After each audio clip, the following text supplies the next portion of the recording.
În perioada imediat următoare cuceririi independenței, s-a desfășurat prima etapă a procesului de înzestrare a armatei române cu armament modern.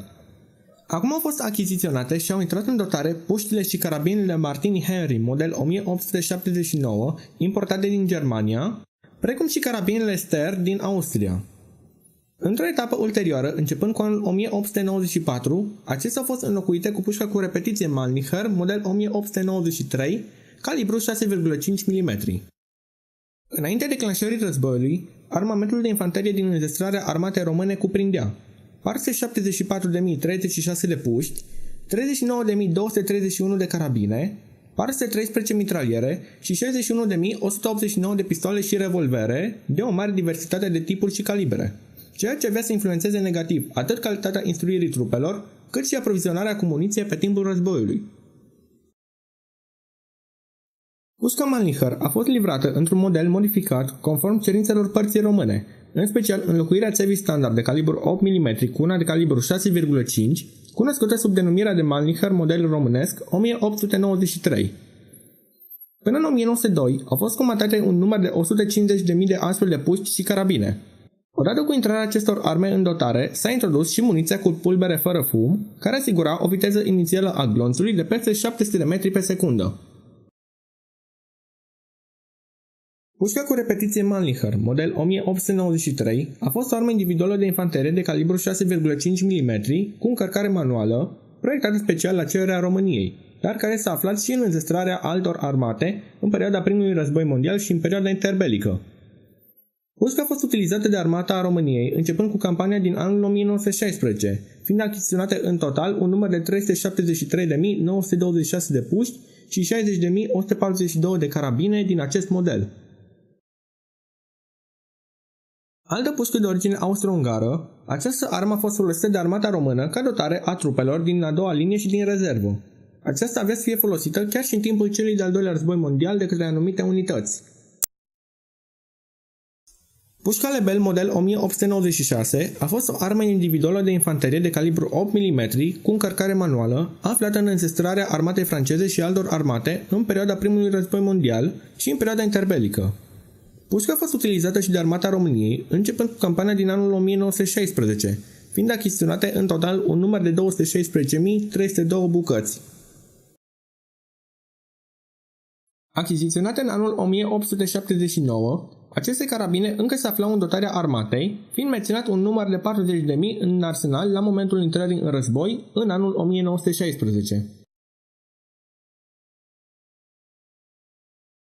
Revolverul Saint-Étienne, model 1892, a fost un revolver produs de fabrica de armament Saint-Étienne din Franța, ca înlocuitor a revolverului MAS 1873.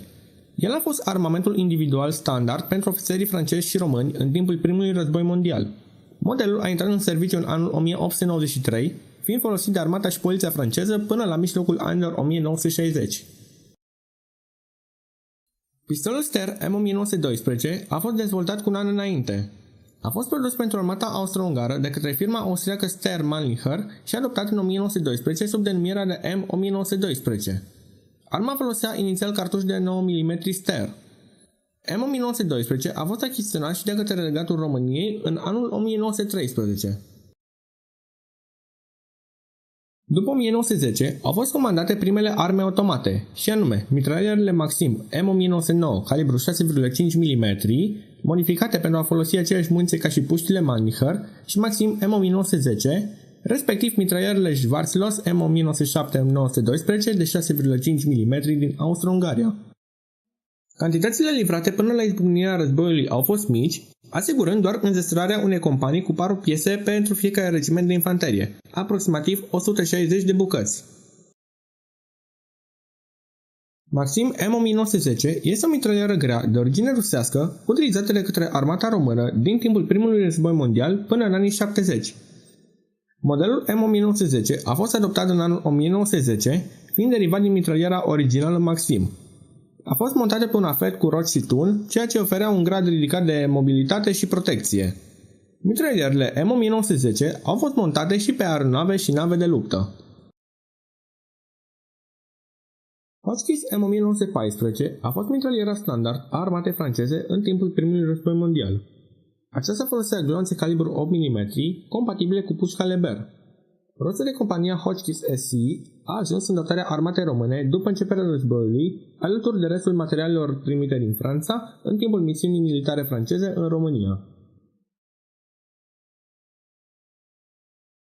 Pușca mitralieră Chauchat a fost o armă de infanterie de calibru 8 mm, aflată atât în înzestrarea armatei franceze, cât și a altor armate în perioada primului război mondial și a perioadei interbelice. Pușca mitralieră a fost utilizată și de armata României, începând cu campania din anul 1917, fiind achiziționate în total un număr de 4495 de bucăți. Schwarzlos a fost mitraliera standard a armatei austro-ungare în timpul primului război mondial. A fost de asemenea utilizată și de alte state în timpul celor două război mondiale, cum ar fi Olanda, Ungaria, România, Grecia, Serbia, Italia și altele. Cântărea 20 kg, varianta românească folosind muniție calibru 7,62 mm. Pușca mitralieră Lewis, model 1912, a fost o armă de infanterie de calibru 7,62 mm din categoria puștilor mitralieră, aflată în înzestrarea armatei Marii Britanii și altor armate, atât în perioada primului război mondial, cât și în perioada interbelică. Pușca mitralieră a fost utilizată și de armata României, începând cu campania din anul 1917, fiind achiziționate din Franța un număr total de 61 de bucăți.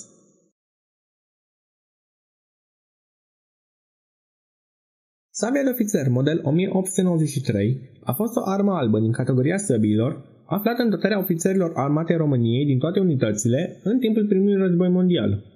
Săbile au fost fabricate de firmele Eisenhower din Solingen, Paul Telsch din Berlin și fabrica din Toledo.